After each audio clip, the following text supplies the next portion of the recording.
Sa iba pa mga balita mga kabrigada, inalis muna pansamantala sa pwesto si PNP Anti-Cybercrime Group Director Major General Ronnie Francis Cariaga.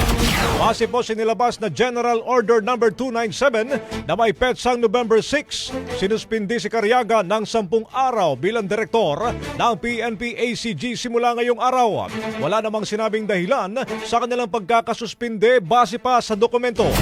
Bago ito mga kabrigada, pinatawan din ng administrative relief ng 10 araw si National Capital Region Police Office Chief Major General Sidney Hernia. Sina Hernia at Cariaga ay nanguna sa sinagawang raid sa isang umano'y iligal na pogo na mother of all scam hubs sa Century Park Tower sa Ermita, Maynila noong buwan ng Oktubre.